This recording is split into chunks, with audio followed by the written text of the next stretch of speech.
Comenzamos para satisfacer las necesidades del cliente más exigente. Ofrecemos la mejor asesoría en cuanto a necesidades y requerimientos de nuestros clientes, ofreciéndoles los mejores productos nacionales e importados.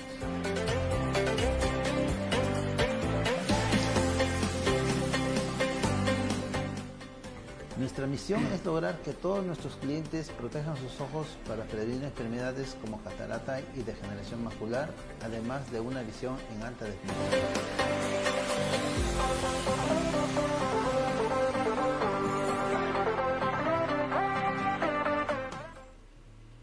¿Cuántas veces te has sentido intimidado y has perdido ventas por no saber rebatir una objeción? Hola, soy Víctor Segarra, coach y conferencista motivacional. Dicto conferencias y talleres en habilidades blandas para empresas y también coaching de vida para personas como tú. A través de mi larga experiencia, pues he volcado todos mis conocimientos para el desarrollo de las compañías y empresas. Y en este curso aprenderás cómo rebatir correctamente una objeción y así no perder ni una sola venta, porque es importante que tú como vendedor profesional sepas todas las técnicas para lograr el éxito. Soy Víctor Segarra y esto es Manejo de Objeciones en Nexio.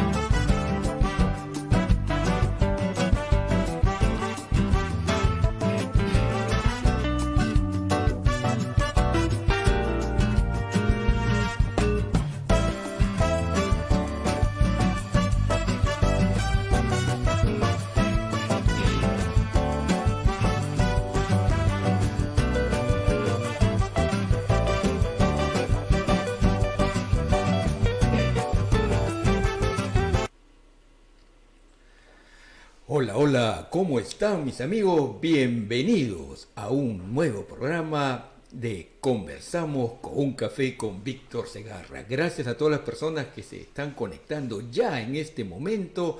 Un gran abrazo y saludo a toda Latinoamérica y también a todas las personas de habla hispana en Europa y en los Estados Unidos. Gracias por existir, gracias por este regalo que es la vida. Y hoy, aquí, en Conversamos con un café, tenemos un tema realmente maravilloso. Vamos a hablar sobre la gestión y diseño urbano. Qué importante es esto. ¿Sabes por qué es tan importante? Porque a lo largo del tiempo, siempre las ciudades tienen que estar acorde con la modernidad.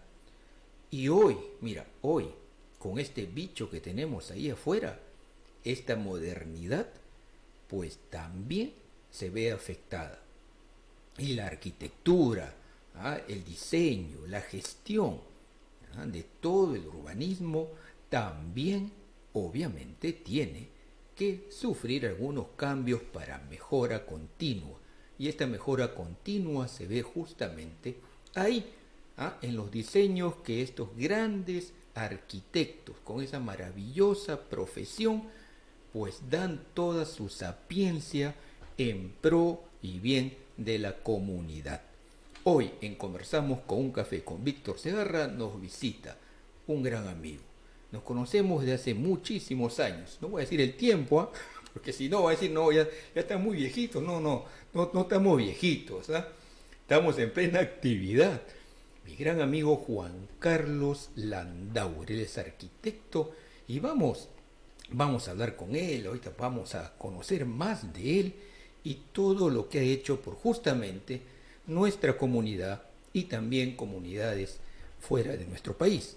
Entonces, aquí ya va a empezar nuestro programa y ya sabe la dinámica la misma de siempre, A todas las personas que siempre nos siguen ya saben.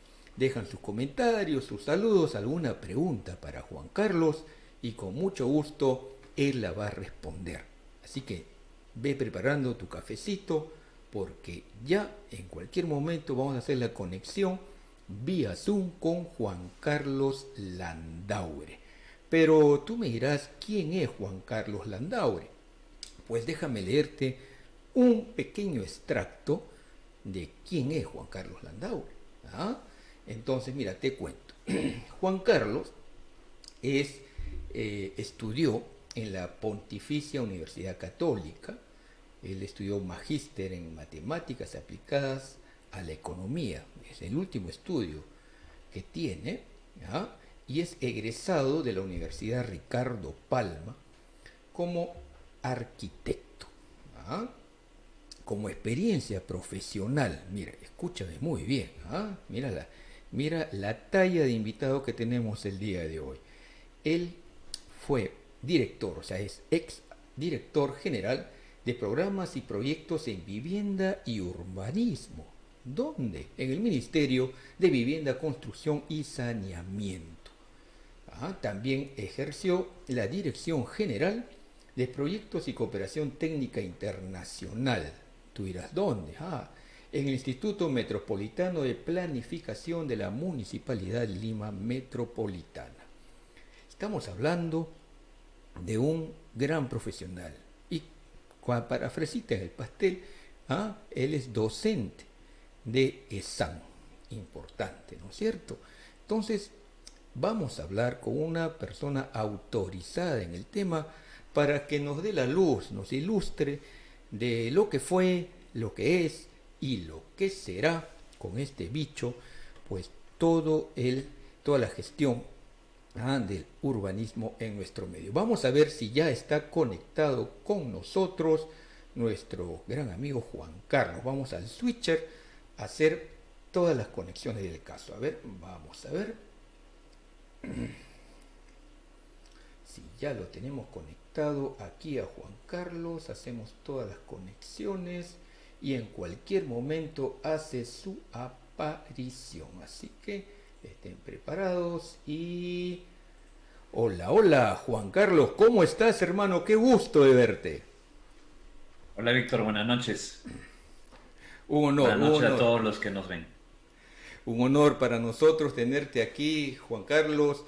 Ha sido una invitación de tu gran amigo y como vuelvo a repetir, esta invitación ha sido bien acogida por tu persona, abusando de tu tiempo, claro está, pero con mucho gusto, porque todos los cibernautas que nos están viendo van a salir ganándose con una gran información, sobre todo abriendo esa luz que se necesita para muchas personas que creen que el urbanismo o las gestiones que se hacen al respecto es una mera construcción de cemento y no es así. Entonces necesitamos justamente esa luz, Juan Carlos. Gracias por existir y gracias por tu tiempo, hermano.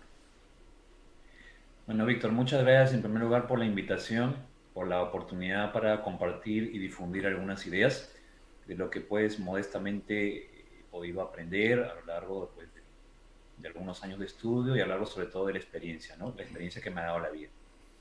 Muy importante lo que has mencionado, la vida. La vida siempre nos da muchas pruebas y ahí está el talante, el empuje, la persistencia y el expertise que da la vida para justamente avanzar paso a paso.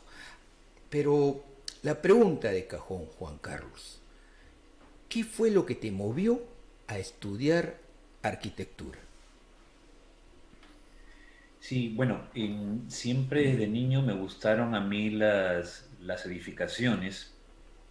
Soñaba con, pues, construir, con ir más allá inclusive de los edificios, poder crear y recrear ciudades, poder construir un mundo mejor, ¿no? Yo creo que en la palabra construir está dicho muchas cosas. El ser humano construye, seamos arquitectos o no, construimos, bueno, los arquitectos, ingenieros construimos infraestructura, Sí. pero también podemos construir relaciones, equipos, empresas y país y el mundo, ¿no? El mundo que ahorita está en una situación pues que es crítica, ¿no? En un momento crítico de la historia y esa fue una motivación. La arquitectura es es difícil definir la arquitectura. Desde los primeros ciclos en la universidad, una de las primeras tareas es tratar de definir arquitectura. No le dedicamos muchas sesiones. Ajá. Es algo como un poco filosófico. Si es un arte, es una ciencia.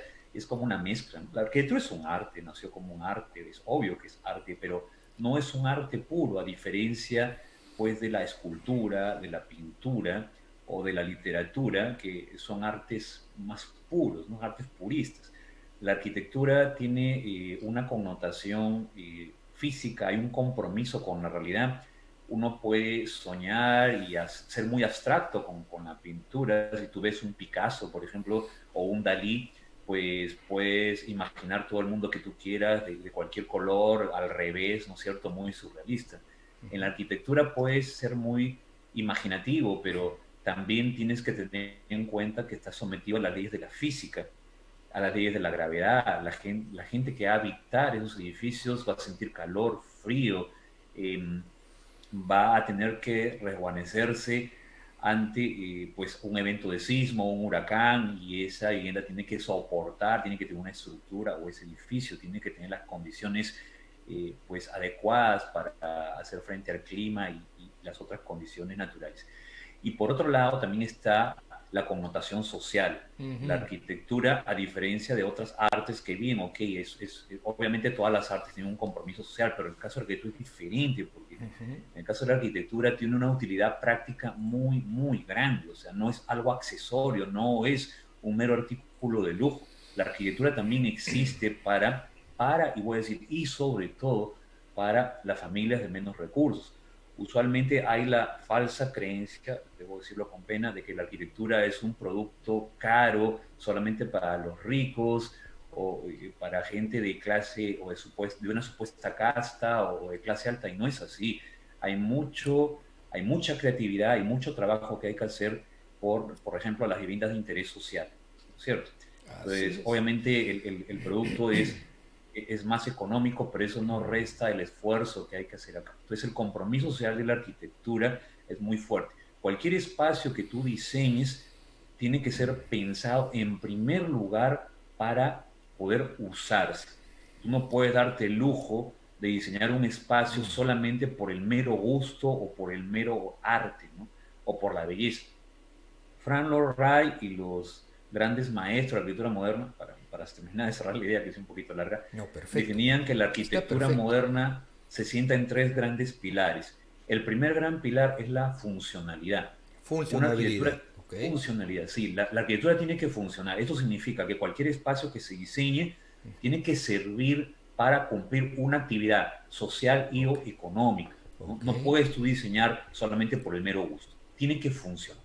Listo. Segundo, la arquitectura es arte, o sea, tiene un compromiso, una belleza con el resto de la ciudad y también con el paisaje, con el entorno natural. Y tercero, la arquitectura tiene que ser constructible, tiene que construirse para durar.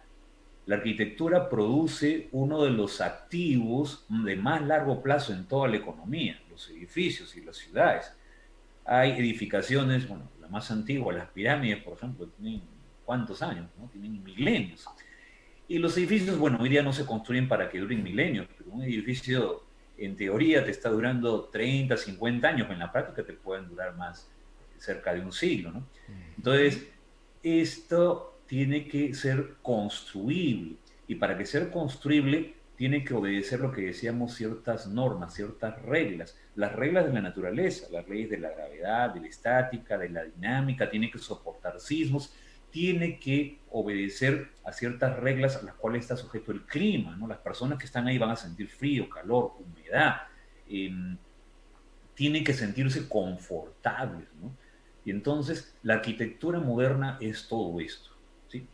Qué importante esta introducción a este tema, Juan Carlos, porque viene de por sí y cae como la manzana que cae por su propio peso la siguiente pregunta. Entonces, en esta arquitectura moderna, ¿se pensó en algún momento acerca de este confort que debe sentir uno respecto a una pandemia, a algo que de pronto va más allá del frío o del calor? Porque me imagino que también deben ser modificados algunos diseños, ya que es un arte propiamente. Sí, sí, Víctor, gracias por la pregunta. De hecho, la respuesta es un poquito larga y es afirmativa. En realidad sí se pensó y varias veces. ¿Y Ajá. por qué se pensó y se introdujo dentro del diseño Mm, algunas técnicas para poder contemplar en los edificios y en las ciudades el manejo de las pandemias? ¿Por qué? Porque a los arquitectos se les ocurrió. No, la verdad que no se nos ocurrió a los arquitectos. En realidad fue la misma fuerza de la naturaleza que obligó a esto. Y ajá. permíteme acá explayarme, si es que tenemos un Por poco el favor, tiempo. por favor. A lo largo de la historia han habido muchas pandemias. Ujú. Estuve, bueno, algo conozco, pero estuve leyendo ahora un poco por el tema y últimamente, ya que estamos en la pandemia, pues me gusta siempre estar con los temas de actualidad. Mira, de la pandemia más, por lo menos que yo conozco, más antigua y una que se tiene registradas en la historia, es la famosa peste antonina, le llamaban, Ya. que surgió en el siglo II, años 160 y pico después de Cristo, Ajá. durante el imperio de Lucio Vero y Marco Aurelio. Ahí está. Esta peste, que era una combinación de viruela con una especie de sarampión, Ujú. vino porque las tropas, tú sabes que las tropas romanas, pues en esa época estaban en plena, conquistando el mundo Por todos occidental, lados, claro, y el así es. imperio, claro, el imperio estaba en plena expansión, ¿no? Ajá. Entonces, en cada guerra, en cada expansión, se enfrentaban a nuevos territorios. Y por ende, Ahora, claro. en Ajá. esta época, claro, estaban en unas guerras en la región de Mesopotamia, y las tropas regresan a Roma y claro, y cargan con todos los bichos y las Así pestes que es. en esa región ya están Correcto. inmunizados, ¿no es cierto? Así es, Entonces correcto. traen todo esto. Esto ocurrió muchas veces a lo largo de la historia, ¿no? Muchas veces las pandemias o las epidemias se han dado porque las tropas, y el mundo ha vivido muchas veces en guerra, entonces sobre todo los imperios, ¿no? Ujú. Traían las tropas, ¿no? Los imperios traían y portaban los vectores infecciosos, y en este caso pues tocó a Roma. Roma en esa época era pues la ciudad más poblada del mundo, tenía pues 1 millón o tal vez un poco más de habitantes, y para esa época pues era una ciudad enorme. Esta, esta peste duró algunos años, como 4 o 5 años, y después hubo un rebrote. ¿Y qué pasó aquí? Pues mira, fue tan grave, se Ajá. cuenta que hubieron más de 5 millones de muertos. Cinco Y fue tan, millones de sí, muertos, para Juan esa época, o Carlos. sea, ¡Qué más que la ciudad bárbaro! de Roma, pero hubieron muertos por muchas ¡Wow! otras ciudades. Pero fue tan emblemática porque, aunque no se sabe a ciencia cierta, porque ocurrió hace casi 2000 años, pero se atribuye que la muerte del emperador Lucio Vero fue a causa de esta epidemia. O sea, fue tan grave que le costó la vida a un A emperador. un emperador. En esa época es un caso un poco raro en la historia, pero gobernaban dos emperadores, Ah, Lucio Vero y Marco Aurelio. ujú. Marco Aurelio fue uno, con justo con Lucio Vero, fue uno de los grandes emperadores de la historia, ¿no? Era un hombre muy filosófico, muy sabio, y le costó la vida a un emperador. Entonces, en esa época, pues además de digamos, de las guerras, las epidemias, las pandemias también Ajá. se producían porque las ciudades crecían mucho. Ok. Entonces, claro, la opulencia, la clase rica, lo que pasó a lo largo de mucha historia, ¿no? Pues tenían espacios amplios, tenían muchas comodidades, pero Ujú. como dice el dicho, donde está la miel también van las moscas. Tal cual. Entonces, donde está Perfecto. la opulencia, la riqueza, la ciudad próspera, van también los pobres y Correcto. la Correcto. gente de clase media a buscar mejores oportunidades. Entonces, Roma se pobló de muchos suburbios a sus alrededores y no eran pues con las mejores comodidades, estaban pues hacinados, tuburizados, y entonces el vector infeccioso se expandió más Y por como se Roma y expande eso cada vez hizo, más. claro, Ajá. hizo un efecto bola de nieve, lo cual pasó también en Londres y en las grandes ciudades de grandes imperios, ¿no? Muchas pandemias han ocurrido así, ¿no? En Ujú. Italia, por ejemplo, en la Edad Media, ¿no? La famosa peste negra, en el siglo XIV, a mediados del siglo XIV, Italia, bueno, no era un país, pero era un conjunto, después de que el Imperio Romano digamos, fue conquistado y se desmembró, ¿no? Italia quedó como un conjunto de principados, pero de grandes ciudades muy florecientes, entre ellas Florencia, ¿no? Florencia, en Venecia, se dice que nacieron los primeros bancos, Ajá. el comercio moderno, tal como lo conocemos, nace en esta ciudad, en unas ciudades muy prósperas. Y como eran ciudades muy prósperas, pues también mucha gente acudía ahí, muchos mercaderes que venían de muchas partes del mundo, y esto no era por la guerra, sino por el comercio, y entonces transportaban y traían pues los productos de otras partes, y venían pues también trayendo de todo, ¿no? Ajá. Cargando de los barcos, por ejemplo, los roedores que transportaban todos estos vectores infecciosos. Entonces, Ujú. una de las razones por las cuales la peste negra se propagó por Europa, en realidad por el mundo Por el occidental, mundo pero occidental, total, la claro. razón por la cual, y aquí viene el tema de urbanismo, ¿no? La razón por la cual Europa fue muy castigada, y dentro de Europa, Italia, ¿no? Las ciudades italianas, ¿por qué fueron las más castigadas? Fue porque el continente europeo primero, de esa época, y bueno, en realidad casi siempre, hasta ahora, Europa es el continente más densamente poblado del mundo. Entonces, a pesar que, digamos, Asia también tiene ciudades muy pobladas, sin embargo, las distancias entre las ciudades asiáticas es más grande, porque el continente asiático es muy grande. Sí, Sin embargo, Europa es un es más. continente pequeño, Ajá. es un continente, digamos, muy plano, y Ujú, las distancias entre las ciudades es relativamente corta. ujú. Y entonces esto Correcto. hacía que la proximidad, las oportunidades de comercialización entre la gente, la búsqueda de oportunidades atrajera gente y claro, venían ricos, pobres de todos lados, ¿no? Los pobres se acomodaban como podían, se juntaban en espacios muy reducidos y entonces el vector infeccioso se propagaba, ¿no? Entonces esto aceleró la peste negra en ciudades muy florecientes, entre ellas Florencia. Florencia, mira, un dato muy importante en esa época de la peste negra, a mediados del siglo XIV, de cada 5 habitantes, 4 murieron. El 80% de la Wow. población de Venecia, de Florencia, falleció por Fuertísimo, la peste negra. fuertísimo. Muy fuerte, ¿no? Y tienes otras, por ejemplo, vamos salteándonos en la historia, ¿no? Por ejemplo, la famosa epidemia de cólera que hubo en Londres.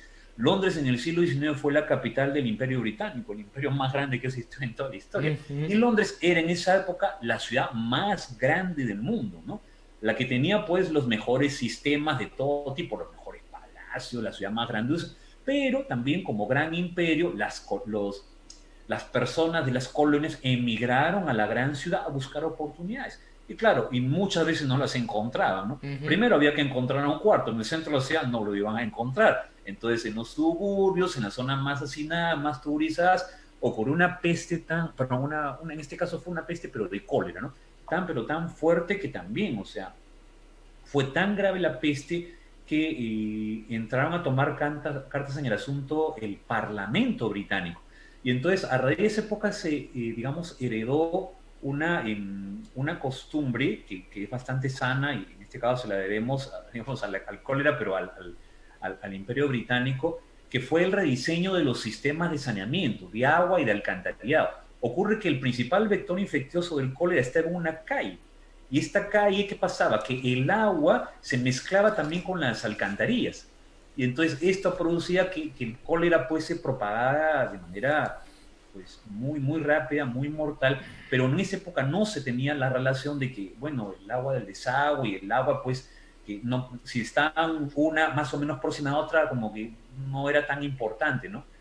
Pero sí lo era, ¿no? Como ya lo sabemos actualmente. Entonces, Ujú. el Imperio Británico rediseñó los sistemas de alcantarilla, que hoy es casi el estándar de sistemas de alcantarillado de todo el mundo, y esto fue un paso importante en, digamos, en el saneamiento de las ciudades. Empezando en Bueno, Inglaterra, ¿no es cierto? Entonces sí, en este ahí, caso en Inglaterra, en el ahí siglo XIX. empieza justamente el saneamiento, ¿no? Pro obviamente la salud del ser humano, pero tenía que haber pasado algo, porque como muy bien lo Sí, dice Juan Carlos, pues esto mató a muchas personas y lo mismo está sucediendo hoy.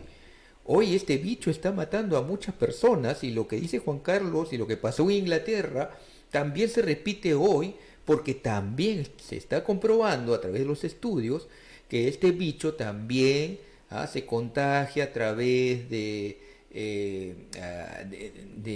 baño. Cuando uno va al baño, por ejemplo, uno que está infectado, pues indudablemente también tiene la posibilidad de coger este virus.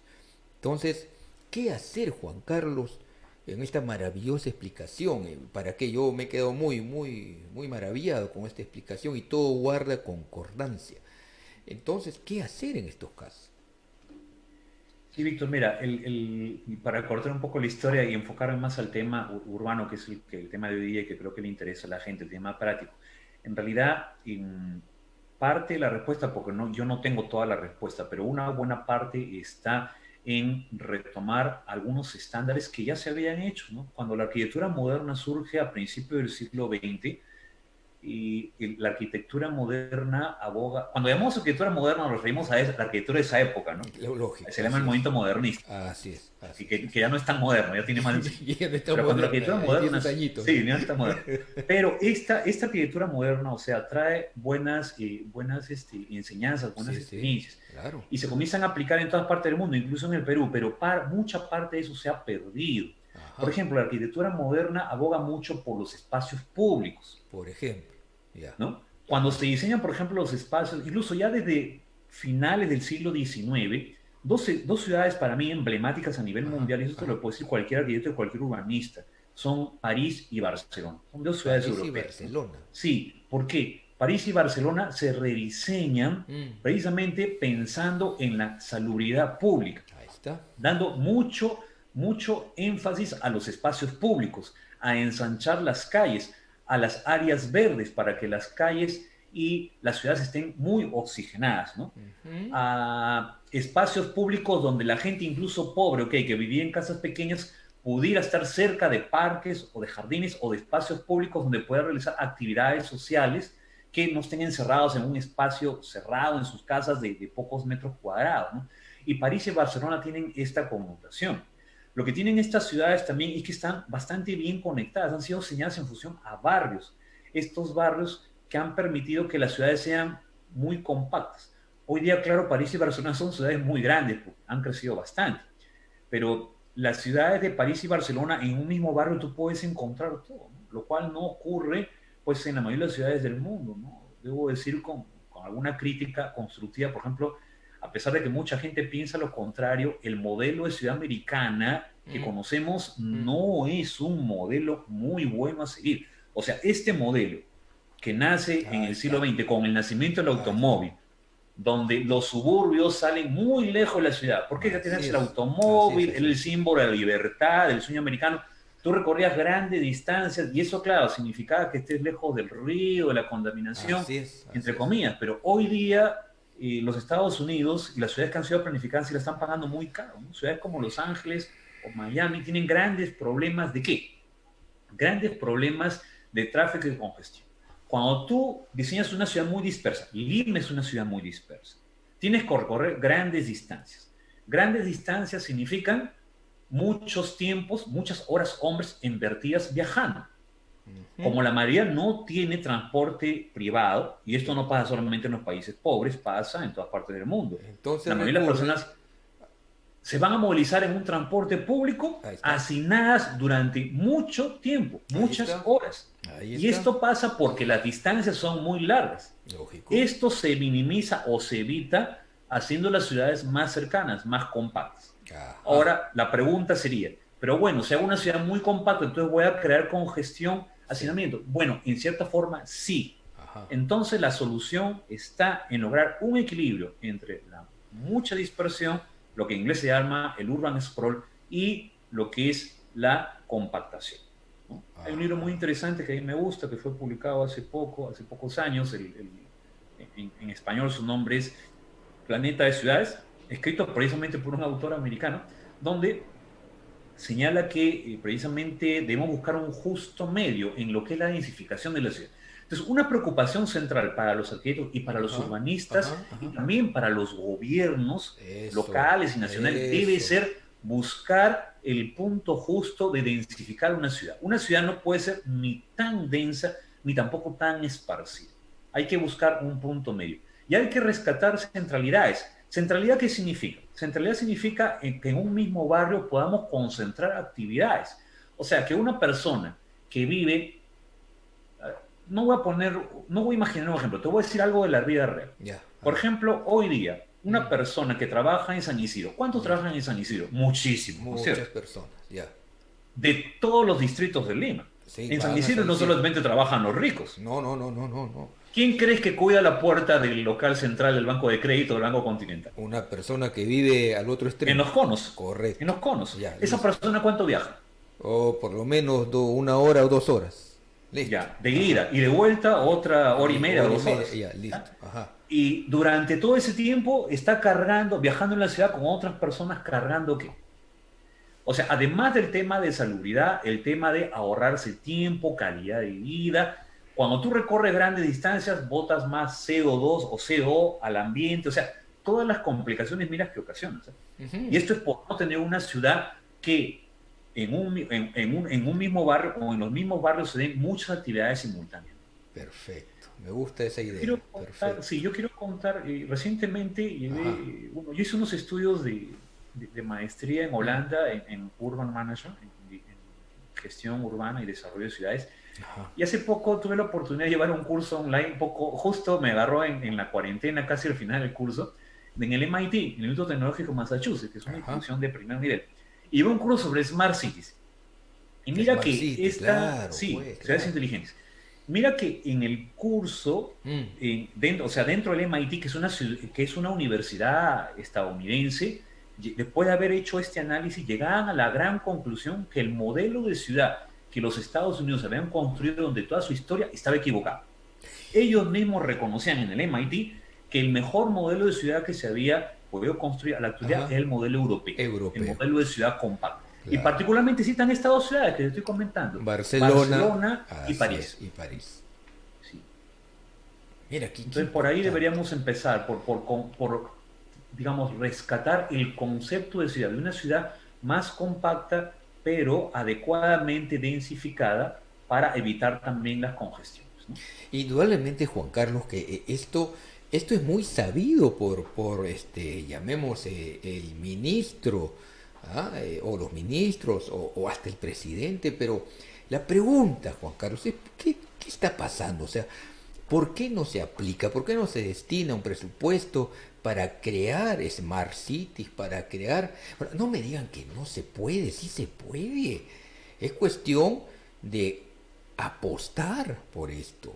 Y no es porque lo diga Juan Carlos o lo diga Víctor, o no. Es porque a eso se lleva o se va a llegar hoy en día, en un futuro no tan lejano, en un presente que es hoy, estos cambios estructurales, ya que es muy bueno esto de compactar, ¿no es cierto?, pero que también sea saludable. Pero, Juan Carlos, yo no entiendo qué está pasando. Indudablemente sabemos, los que estamos metidos en este ambiente, que el poder ciega a muchas personas. La corrupción es parte de todo esto y hace justamente que no se destine ese dinero apropiado, ese presupuesto para algo tan maravilloso como lo que nos estás comentando. Pero, Juan Carlos, tú con tu experiencia que tienes, vi hace un poco en un documental que dieron en internet sobre los domos. Eso que antes que veíamos en una película hasta de Star Wars, creo, muy futurista, pues los domos cada vez se van haciendo más reales. O sea, podemos llegar a esto de tener domos, ¿no? Unas cúpulas dentro de las ciudades. ¿Tú crees que eso sea factible?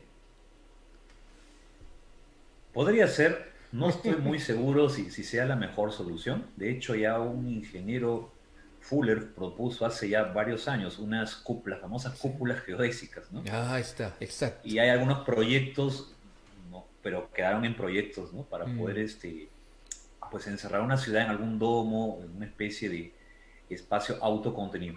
Lo que yo creo es que me parece una solución buena pero artificial. Yo creo que lo mejor sería el compromiso con naturaleza.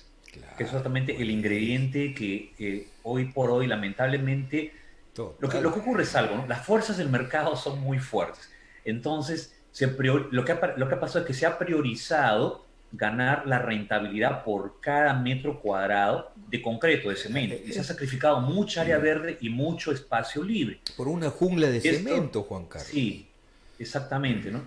Y entonces, el luchar contra los intereses económicos es muy complicado, ¿no? Sobre todo...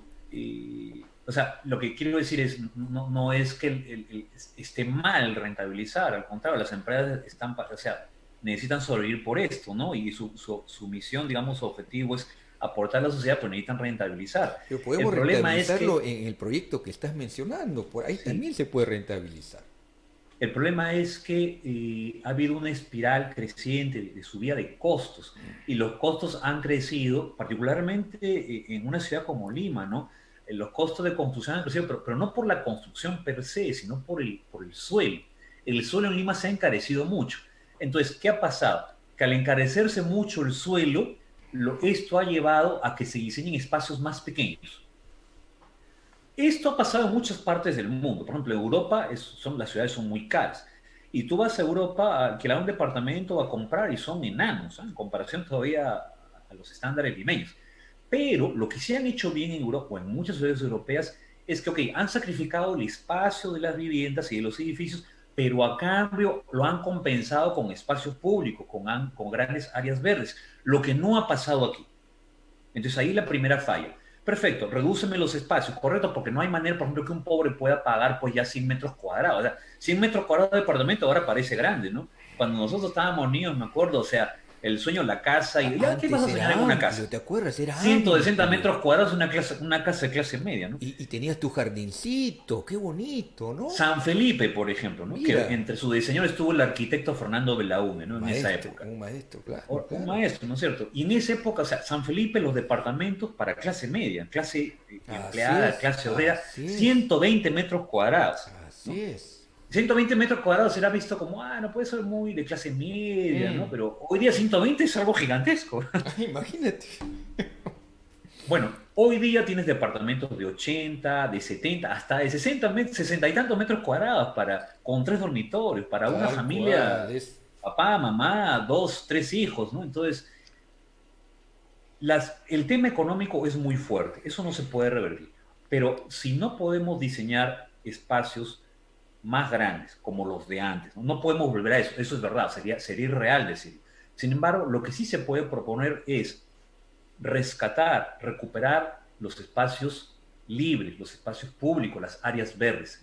Las personas de menos recursos, que solo pueden acceder a viviendas muy pequeñas, y eso tal vez no se pueda cambiar, no se puede dar vuelta atrás porque, repito, la cuestión económica es muy fuerte y no le podemos decir a una empresa, mira, construye más grande y véndelo más barato. Eso es contraproducente. Ninguna empresa va a decir eso. El gobierno estaría loco, no puede obligar a eso. El mercado tiene que fluir, pero a cambio tiene que haber unas reglas. Ok, a cambio me diseñas espacios públicos de tanto y tanto.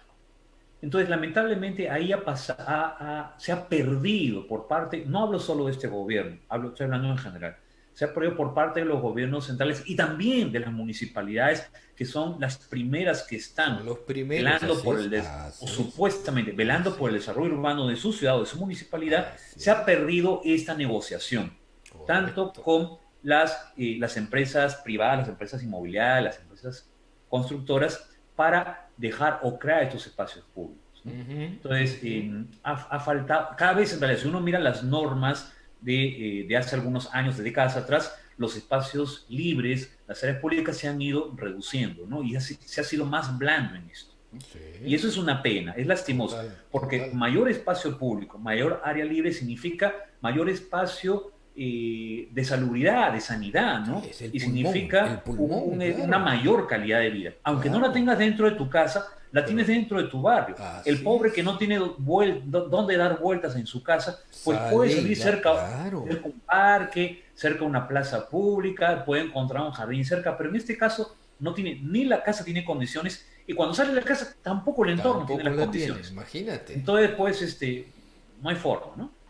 Dime, y parte de esto también no le atribuyes a ese centralismo, que todo Lima, cuando de pronto la solución puede estar, Juan Carlos, en tener alternativas muy a la vista, muy llamativas para las familias que decidan, por ejemplo, con propuestas serias, con propuestas así maravillosas, de irse a provincia a vivir, ¿no? Pero como todo es el centralismo, porque acá se concentra todo, entonces obligan a las familias a vivir a Lima. Yo creo que por ahí también podría ser una gran alternativa, Juan Carlos. Sí, Víctor, así es. Has mencionado un punto súper importante que estaba también digamos, en los puntos que quería tocar, y gracias por hacérmelo recordar. El tema del centralismo es crucial, ¿no? De hecho, como mencioné, si se ve la historia de las epidemias, las ciudades más castigadas han sido las ciudades más grandes, las capitales de grandes imperios, ¿no? Y Lima es la capital de un pequeño imperio, ¿no? que todo ocurre, pues el Perú es como si fuera Lima, ¿no? Exacto. Entonces, es lamentable esto. Ahora, lo que ha pasado es que, y debo acá, digamos, decirlo con cierto conocimiento de causa, porque yo participé en esto, incluso hasta haciendo mea culpa, ¿no? Cuando yo estaba el 2003, el 2002, del 2003 hasta el 2004 en el Ministerio de Economía y Finanzas, y donde iniciamos el proceso de descentralización. Acuérdate que los gobiernos regionales se crean el 1 de enero del año 2003. Correcto. Y bueno, en el año 2002 que yo empecé a trabajar en Economía y Finanzas con el Sistema Nacional de Inversión Pública, pues descentralizamos también el Sistema Nacional de Inversión Pública. El problema en el Perú en general es que la descentralización se ha convertido simplemente en otorgar mayores competencias a los gobiernos subnacionales. Estoy hablando de los gobiernos regionales y los regionales. O sea, traspasarle recursos, o sea, presupuestos, traspasarle en competencia. O sea, tú ya tienes la función, por ejemplo, antes no tenías la función, por ejemplo, de construir escuelas, construir correcto. colegios, hospitales. Eso lo hacía el gobierno central. Ahora ya sí. Lo puedes hacer tú. Ahora ¿cierto? Sí. Ajá. Entonces, se les ha dado muchas atribuciones, pero ¿cuál ha sido el error, creo yo? El error es que se le ha dado mucho, pero no se da a gobiernos, con excepciones, por supuesto, ¿no? Porque las hay y muy honrosas, pero a muchos gobiernos, en la gran mayoría, sobre todo más que regionales, los municipales, que no están capacitados para asumir ese nivel de responsabilidad. Tienen muchos derechos, pero deberes, bueno, que ellos mismos se los atribuyen. Y entonces ves a lo largo y ancho del país, pero ¿por qué el gobierno nacional no ha hecho esto? El gobierno nacional te ha dicho, pero yo he dado este presupuesto, yo he hecho esto, y claro, todo lo que se ha convertido en la descentralización es en dar presupuestos y en crear leyes que al final son papeles, ¿no? Que tienen derechos, pero las obligaciones para ejecutar, en algunos casos, yo he viajado por todo el país, ¿ya? Capacitando a gobiernos nacionales, regionales y municipales. Entonces, conozco muchos rincones del Perú, costa, sierra y selva, norte, centro y sur. Entonces, esto no es la teoría, es lo que yo he visto, he presenciado. Viva, ¿no? Claro, correcto. Sí. Entonces, ¿qué es lo que yo veo? Muchos casos, se puede dividir, yo diría en dos causas, ¿no? ¿Por qué la descentralización no ha funcionado? Una, falta capacitación, faltan capacidades. O sea, no hay capacidades para poder gestionar esta gran cantidad de presupuesto que se viene para no solo construir colegios, hospitales, sino para poder gestionarlo, porque en algunos casos se construyen y a los 2 años el colegio está abandonado o los hospitales no tienen médicos o no tienen insumos, entonces es una pena. O no se hace mantenimiento y el caldero, por ejemplo, se malogró y el hospital ya no funciona. Entonces no hay capacidad para poder hacer esto. Elefantes blancos. Sí, y en segundo lugar, esto que, bueno, la falta de capacidad la ignorancia se puede perdonar en algunos casos, pero lo segundo es que yo diría hay cierta... Yo quisiera pensar que es lo segundo, ¿no? La segunda causa. Hay cierta mezquindad, ¿no? O sea, el factor político pesa mucho, se está jugando, por ejemplo, voy a decir algo que en realidad es una realidad, ¿no? En el país no hay una continuidad en la política. Termina un gobierno y viene otro, el gobierno que entra, y esto es a otro nivel, ¿no? No estoy hablando del nacional, porque en el nivel regional y municipal es peor. Municipal peor, hermano, peor. O sea, quieren refundar su distrito, lo que hizo el anterior está mal, yo voy a hacer todo de nuevo. Entonces, esa mentalidad hay que desterrarla. Correcto. Yo conozco alcaldes, conozco gobernadores regionales que son las excepciones y han hecho buenas gestiones con sus limitaciones. Sí. Pero no es... Pero viene el otro y borra todo. Sí, no es la mayoría, lamentablemente, ¿no? Es que se tiene que hacer un plan a largo plazo. Y esto tiene que nacer desde allá arriba. Cuando no nace desde arriba, hermano, todo lo de abajo sigue pues cual borreguitos. Y para ellos es mejor, pues, ¿no? Por eso que entran a aprovechar esos 5 años o 4 años para generar y llenar sus arcas cada vez más. Y después ya está, porque saben que el que va a venir o lo va a deshacer o lo va a tumbar, porque se ha visto muchos casos que han tumbado obras, o sencillamente, como dices tú, refundan el distrito o la provincia. Es increíble realmente todo lo que se vive, pero ahí está, es parte de hacer un proyecto a largo plazo, que está, pero nadie le hace caso, ¿no? Importante, Juan Carlos, importante todo lo que estamos viendo. Y vamos a ver a las redes sociales. ¿Qué encontramos por aquí en redes sociales? Veamos. Lucía Patricia Casaverde Luli, nuestra gran hermana salesiana, promo 85 del María Auxiliadora. Tanto Juan Carlos como yo somos salesianos. Nos dice: hola Víctor y Juan Carlos, bienvenida. Como siempre, Lucía, a Susi también. Gracias, Susi, por tus saludos, por estar conectada también en este momento con nosotros. Y Juan Carlos, de pronto, ya hemos visto, hemos hecho un viaje, me has hecho recordar a las clases magistrales de nuestro gran profesor Fernando Gárate, cuando hablaba de historia. ¿Te acuerdas? Qué maravillosas clases. Claro que sí. Tal cual. Entonces, hemos visto la historia, nos has dado esa luz maravillosa, hemos visto lo que está pasando actualmente. La pregunta sería, ¿y qué va a venir después? ¿Qué va a venir ahora con esta pandemia? ¿Qué se está reestructurando? ¿Qué de pronto nos puedes dar algún alcance respecto a las últimas tendencias mundiales respecto a este bicho? Ok, Víctor. Primero debo decir que tal vez no sea la persona más autorizada para hablar de esto, pero bueno, tengo mi opinión, Claro. conozco algo, no todo. Claro. En el campo del desarrollo urbano, primero, toda crisis es una oportunidad. Correcto. Quiero lanzar el mensaje optimista, ¿no es cierto? Eso. Es una desgracia, por supuesto, ha muerto mucha gente, Pero van es a una seguir gran muriendo algunos, oportunidad. lamentablemente, pero también toda crisis trae una oportunidad. Si vemos otra vez la historia, por ejemplo, cuando termina la peste negra en Europa, que barre, según las cifras más optimistas, la tercera parte del continente, las más pesimistas dicen que la mitad del continente desapareció, pero después del siglo XIV viene el Renacimiento, mira. Uh-huh. Y viene una época de gran prosperidad para Europa, ¿no? Y también cuando pasa después del cólera, ¿no? O sea, el Imperio Británico se termina de consolidar, se reinventan los sistemas de saneamiento, de alcantarilla, se aprende mucho sobre las enfermedades, ¿no?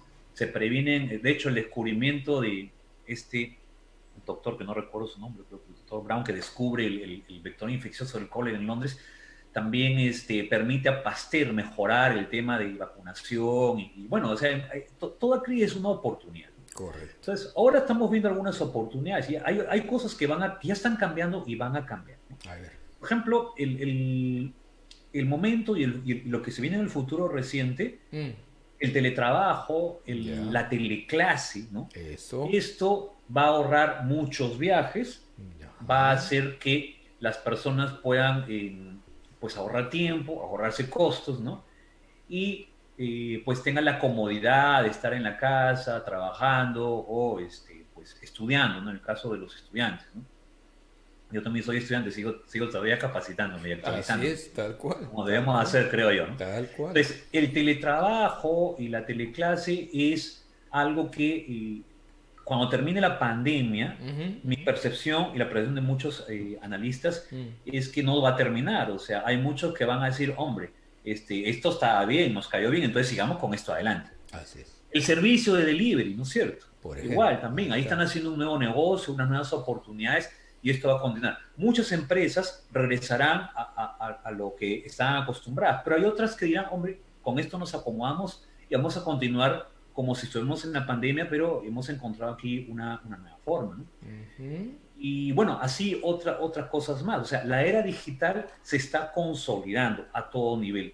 Esto va a hacer que también en el campo urbano, pues, por ejemplo, el tema de Smart Cities comience, no tenemos el tiempo para hablar de Smart Cities, de lo que es una ciudad inteligente, pero también comience a consolidarse más, porque ya que toda la tecnología digital va a cobrar mayor importancia por el tema de salud pública, entonces va a influir también en la arquitectura y en el diseño de las ciudades. Otra cosa que también esperemos que sea así es que cuando ocurre una crisis como que golpea a las esferas más altas y le va a decir, hombre, ¿verdad que estábamos dejando poco espacio para las áreas libres? Esperemos que los arquitectos, los urbanistas, los planificadores y los gobernantes tomen conciencia para decir, hombre, hay que reformar esto, hay que exigir mayores espacios públicos, hay que incrementar las áreas de los parques, de las áreas libres, de las edificaciones, etcétera, etcétera, ¿no? Entonces, son cosas que deberían de venirse, porque yo no puedo predecir si es que va a ser así, pero debería ser, si es que Debería ser así, si es que claro. somos consistentes con tener ciudades más saludables, ¿no? Totalmente de Estas son acuerdo algunas de las contigo. cosas que pues van a tener que ir ocurriendo, ¿no? De a Me, me- pocos o Me algunas de golpe. gustaría de pronto, Juan Carlos, si no es abusar de la confianza que nos tenemos, que te tengo, Oh, comprometerte para quizás en otro programa, otro día, hablar sobre Smart City, que también es bueno, con todo gusto. apasionante, es Claro. maravilloso para que todas las personas que nos vean, pues yo estoy seguro, ¿ah? Que van a dar, se van a dar cuenta de todo el tiempo que realmente por fijarnos en otras cosas se está perdiendo y no se empieza a implementar algo tan maravilloso como los Smart Cities que están dando resultado en varias partes del mundo. Muy bien, Juan Carlos. Te dije, mira, ya pasó la hora, el tiempo es rápido y tú y yo lo sabemos porque estamos en constante capacitaciones y damos conferencias, se va rapidito el tiempo. Y vamos al bloque final, ¿te parece? Vamos al Claro que sí. coaching de vida con nuestro gran invitado del día de hoy, Juan Carlos Landauer, un arquitecto de excelencia. Bien, a ver, Juan Carlos, si yo te pregunto, ¿quién eres tú? Pero no me digas tu nombre, Claro. no me digas qué es lo que has estudiado, tu cargo, no. ¿Quién eres tú? ¿Qué me responderías? A un maestro budista le hicieron esta pregunta hace algunos años, bueno, bastantes años, y dijo que era la pregunta más difícil que le habían hecho. Y claro, yo digo lo mismo, ¿no? ¿Cómo responder uno qué cosa es uno mismo? Uno no es un hombre, claro, no es su profesión, es un ropaje, ¿no? Es una identidad artificial. Uno no escoge a sus padres, uno no escoge ni siquiera el lugar donde nació. Correcto. Eh, y entonces, ¿qué cosa es uno? ¿Quién eres tú? ¿Qué cosa es Juan Carlos Landau? Bueno, Correcto. yo me considero, para decirlo de manera sencilla, un apasionado del saber, un apasionado del saber y de poder aplicar el saber, el conocimiento a la sociedad de la mejor manera posible, ¿no? Pues, con el granito de arena que se pueda aportar. Perfecto. Perfecto. Más Sí. es para pensarlo mucho. Sí, es una pregunta realmente que nos hace meditar, reflexionar respecto a nuestra existencia en este tiempo, ¿no es cierto? Como siempre digo, ¿por qué no nacimos en la época virreinal o en el futuro? ¿Por qué hemos nacido en esta época y para qué hemos nacido en esta época? Y muy importante siempre esta reflexión. Juan Carlos, ¿cómo te ves de acá a 10 años? Sí, bueno, a 10 años o tal vez antes, pues quisiera estar mucho más independiente. Bueno, he trabajado ya hace algunos años de forma independiente, pero quisiera consolidarme de forma independiente y quisiera también poder haber recorrido un poquito más el mundo. He tenido la oportunidad de viajar bastante, pero hay algunas zonas que me faltan más. Ujú. Pues no solo por conocer, digamos, a mí me gusta mucho explorar las ciudades, como te darás cuenta, sino también por Tal conocer cual. a la gente, las personas, las costumbres, La cultura, la ¿no? cultura, ¿no? Maravilloso, Sí. maravilloso. Y bueno, me veo, pues quisiera verme un poco más sosegado, más calmado. Ahorita estoy con las ganas de hacer más cosas, ¿no? Estar más activo. Tal Mm, vez en 10 años me veo una persona un poco más tranquila, tal vez menos apasionada, más tranquila, más relajada, ¿no? sí, Más en sí, paz tal conmigo mismo. cual, tal cual. ¿Y cómo ves al Perú de acá a 20 años? Sí, 20 años, estamos hablando del año 2040.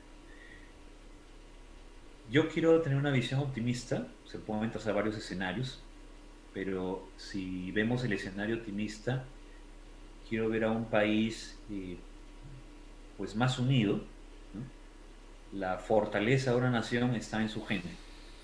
Yo soy un profesional de la infraestructura, así me crié, me formaron y eso fue lo que, digamos, de chico yo tenía mucha pasión por los edificios, las cosas materiales, de poder crear cosas.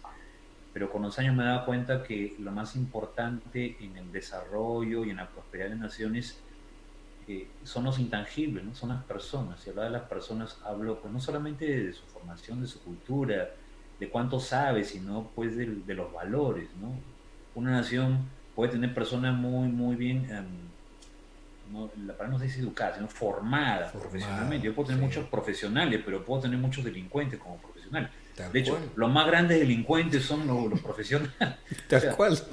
Las personas con menos educación no llegan a ser tan corruptas. Los mayores crímenes se cometen por personas que han sido muy formadas. Pero entonces la pregunta es, ¿qué le pasó a estas personas?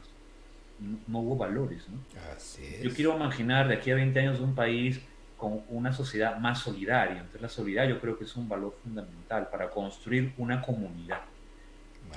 Quiero una sociedad honesta, ¿no es cierto? Disciplinada, no relajada. Disciplinada, maravillosa palabra. Nos falta mucho la disciplina. Disciplinada. Me preocupan mucho las generaciones actuales, los millennials, los centennials. Me gustan muchas cosas de los millennials, te voy a decir, ¿no? La espontaneidad, claro. Esta alternativa que se les presenta de estar conectados virtualmente. Pero también hay bastantes debilidades. Como todo en la vida hay ventajas y desventajas. Por ejemplo, cuando lo veo a través de mi sobrino, de las generaciones de los niños, que pues por ejemplo, la mayor parte de sus amigos son virtuales, ¿no? Sí. Pero esto yo creo que es un problema. O sea, en nuestra época, pues, tú salías era a jugar a la calle, a jugar pelota, tocar la puerta del barrio. Entonces, hoy día todo es a través del Zoom o del WhatsApp, y a veces ni siquiera conoces a la persona que está ahí. Increíble. Este es un problema, creo yo, de relacionarse, porque las relaciones toman tiempo, no son fáciles. Correcto. Los millennials, por ejemplo, bueno, es una generalización, ¿no? Porque hay excepciones también, pero en una gran parte los millennials es algo positivo, tienen un fuerte deseo de prosperar rápido, pero al mismo tiempo están acostumbrados a tenerlo todo fácil. En tu generación y en mi generación, bueno, tú y yo no hemos sido de familias ricas, ¿no? Como la mayoría, digamos, en la clase media, pero en una clase media, por ejemplo, para Navidad te regalaban los padres un regalo con mucho esfuerzo y era el regalo. Era el regalo esperado. Claro. Hoy día los padres pues llenan a sus hijos de regalos y hay cada festividad, el día del niño que no existía en mi época, o el día hasta el arroz con pollo, y tienen un pretexto para darte otro regalo. El día del pollo a la brasa, no te pases. Todo te llega fácil, Víctor, hoy día. A los niños todo lo tienen fácil. Dios mío. Entonces no se ha valoran. Claro, no se ha equilibrado los derechos con las obligaciones. Y es lo que pasa, y me van a disculpar la metáfora, la comparación, cuando hablábamos de centralismo, ¿no? Con los gobiernos subnacionales, no todos, pero muchos son, para mí, son como una especie de niños o de adolescentes que no han madurado y están acostumbrados a que el gobierno central les dé todo, con sus aciertos y con sus desaciertos, que los tiene este gobierno como todos los gobiernos. Y los gobiernos subnacionales reclaman mucho de centralismo, pero quieren derechos, pero no obligaciones. Perfecto, Juan Carlos. Entonces es la típica de un niño chiquito que no ha sido muy bien educado, ¿no? Todavía con una cierta inmadurez. La pura verdad. Y Juan Carlos, si de pronto yo te preguntase, si tuviésemos una maquinita del tiempo ahorita, ¿a qué edad de tu edad te gustaría regresar? Wow. Hay muchas edades buenas. Creo que, antes de responder la pregunta, creo que la clave en la vida consiste en disfrutar al máximo todas las edades. Cuando es joven, añora quedarse joven y no envejecer, ¿no? Pero, y claro, yo también, no es que la excepción, ¿no? Pero conforme pasan los años, pues estamos en una edad, digamos, yo por lo menos en una edad media, ¿no? Y ya acercándome a la, digamos, ya en unos años, en unas pocas décadas, pues a otra etapa de la vida. Correcto. Y una etapa de la vida que uno al principio no quiere llegar, pero uno tiene que aprender a llegar a cada etapa y ser feliz en cada etapa, ¿no? Y disfrutarla al máximo. Pero bueno, si me preguntas una etapa, pues digamos, una podría ser, ¿por qué no? La etapa del colegio, ¿no? El cole, ¿no? Ah, Habían otras, habían responsabilidades, pero eran sí, otras sí, responsabilidades, sí, ¿no? claro, claro. Y Y uno sí, veía los problemas de otra magnitud y hoy día uno se ríe cuando ve esos problemas que enfrentaba. sí, tal cual. Y seguramente cuando uno llegue a viejo, pues más Mm, longevo, mm. también se rea de los problemas Y que se hoy día ríe de los estamos. problemas que estamos pasando Sí. ahora. Tal cual, hermano. Muy bien. Si tuvieses que escoger un plato típico peruano, ¿cuál sería? Y el plato que preparé ¿Cuál? ¿cuándo? El martes, el día del 28 de julio. A ver, ¿cuál? Un lomo saltado. Pero sí, Maestro. súper bien, me salió. Buenazo. Ah, La carne aderezada con vino tinto. Uf, uy, no, no. Tengo que probar eso, maestro. Algún día esperemos que pase todo esto y vamos a hacer unas tertulias así con ese rico claro, platillo, ¿ah? Ya, a claro ver. que sí. Y otros. Y otros. A ver. ah, Algo para algo sirvió la pandemia también, claro, para aprender a pues, cocinar sí o mejor. no, sí o no, lógico. Es algo positivo. Ya ves, hay que buscar siempre el lado positivo de las cosas. Sí. A ver, si tuvieses que ir a vacacionar, ya pasó la pandemia, listo, todo, vamos ahí mejor, ¿dónde irías? ¿Tiene que ser un lugar que ya ha estado o un lugar nuevo? Si fuese nuevo sería genial, ¿no es cierto? Porque algo por descubrir, pero que te apasiona descubrir, pues no lo conoces. ¿Cuál sería? A vacacionar. Bueno, algo parecido a lo que estuve hace 2 años. El año pasado no pude viajar y este año seguramente tampoco no. Pero hace 2 años, 2018, me di el viaje, uno de los viajes más bonitos de mi vida. Estuve por el sudeste asiático, Ya, en Malasia, Singapur, Malasia, Tailandia y ya, Camboya. listo. Y las playas de Tailandia, en las islas de Tailandia, en Ajá, el mar de Andaman, uff, pero un paraíso. espectacular, un paraíso. Entonces, algo que me gustaría escoger nuevo Nuevo, sería algo, digamos, cercano ahí que podría ser Indonesia, por ejemplo, Bali. Bali. Bali Bali, o la Bamako, Polinesia, ¿no? Bamako. o Ajá, la Polinesia francesa, ajá. Mira, interesante. para Bien, vacaciones. maestro, muy bien, muy bien. Bien, hermano, no te quito más tu tiempo, muchísimas gracias. Tus Un placer. palabras finales, Juan Carlos. Bueno, muchas gracias, Víctor, nuevamente. Y gracias por la oportunidad para compartir ideas. Pues gracias a los que han tenido la paciencia de escucharnos, a los que nos están pues sintonizando a través de las redes. Y pues el mensaje, que ya lo había dicho de alguna manera, es que toda crisis nos lleva a una oportunidad y hay que verlo así, ¿no? Con el espíritu optimista que después de esta pandemia algo muy positivo, algo nuevo va a nacer y sigamos con eso, ¿no? Para poder construir un futuro mejor para el país. Gracias nuevamente, buenas noches. Perfecto, gracias a ti. Y no nos vamos, mira, ve, sin antes leer nuevamente las redes sociales, porque tenemos un comentario más de Katia Len, nuestra gran hermana Ajá. salesiana también. ¿Ah? Katia Len nos dice, hola Katia, gracias por estar ahí. Nos dice lo siguiente, la educación se ha hecho a perder se echó a perder desde que le restaron autoridad a los profesores. Mira, qué importante lo que nos dice Katia. Quien imparte disciplina en las familias y los padres llenan a sus hijos de regalos por ese sentimiento de culpa, por no dar amor y el tiempo que les corresponde. Justo lo que estábamos conversando, tal cual, Katia, Ujú. tal cual. Gracias por tu valioso comentario. ¿Y alguna respuesta a esta reflexión de Katia, Juanca? Sí, bueno, gracias Katy por sintonizarnos.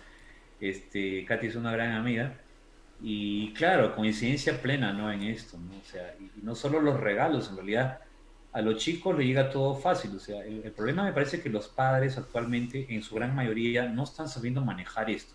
O sea, tal vez digamos, la vida se ha vuelto tan agitada, los padres están ocupados y entonces lo más fácil es agarrar y darles este juguetito, ¿no?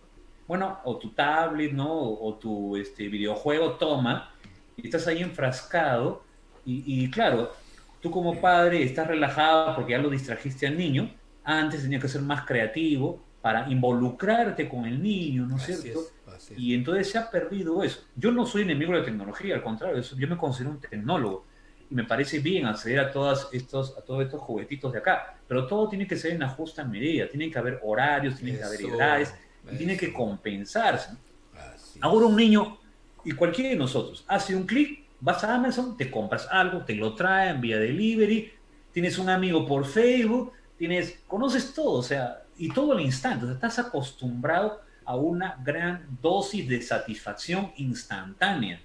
Antes todo te costaba trabajo y esfuerzo, eso se ha perdido, y eso está o va a pagar las consecuencias duramente, porque puede, y de hecho está ya pasando, causar grandes desilusiones, grandes fracasos. O sea, uno aprende, las mejores lecciones de la vida se aprenden a través de los fracasos, a través de los golpes. Los golpes enseñan, el sufrimiento enseña y sirve para poder superar y que nazca algo nuevo. Si no estás acostumbrado a sufrir, si estás acostumbrado a que todo te llegue fácil, si estás acostumbrado a no recibir ninguna amortización, a que ni los profesores te puedan tocar, ni los padres no te decirte nada, porque ahora hasta los niños creo que pueden denunciar a los profes. ¿Te acuerdas cómo era nuestra época? Una palmita y se acabó, ¿no? Venían los padres y te remataban, ¿eh? El San Martín del profe Sánchez. Y no habían traumas, ni complejos. No, Hoy nada, día, nada. Yo nunca he estado, para ser honesto, de acuerdo con el castigo, digamos, físico, ¿no? Pero tampoco es que sea un resentido de esto ni nada. Tampoco. Yo estoy de acuerdo con el castigo, no físico, pero con un castigo ejemplar, claro, que corrija una acción negativa para que la convierta en positiva, ¿no? Ahí está. Entonces, y justamente apelar lo que más le gusta al niño o al adolescente, por ahí, cortar ciertas gollerías, ese sería el castigo, cortar ciertas gollerías, ¿no? Ante una actitud, pues, qué sé yo, majadera, desobediente, retante, ¿no? Pero bueno, qué importante. Gracias Juan Carlos. Y ya saben, nos vemos como siempre, de 8 a 9 de la noche y un poquito más. Nos hemos pasado porque valió la pena esta plática tan maravillosa, y como ya lo hemos dicho, vamos a tener nuevamente la presencia de lujo de un gran ser humano y excelente profesional, Juan Carlos Landaure, en una próxima entrevista, no te la pierdas. Vamos a hablar sobre Smart City, maravilloso tema también. Gracias, Juan Carlos, bendiciones, éxitos totales, gracias a todas las personas que se conectaron el día de hoy, y queda ahí como siempre para que puedas verlo, compartirlo nuevamente. Éxitos totales. Chau, chau.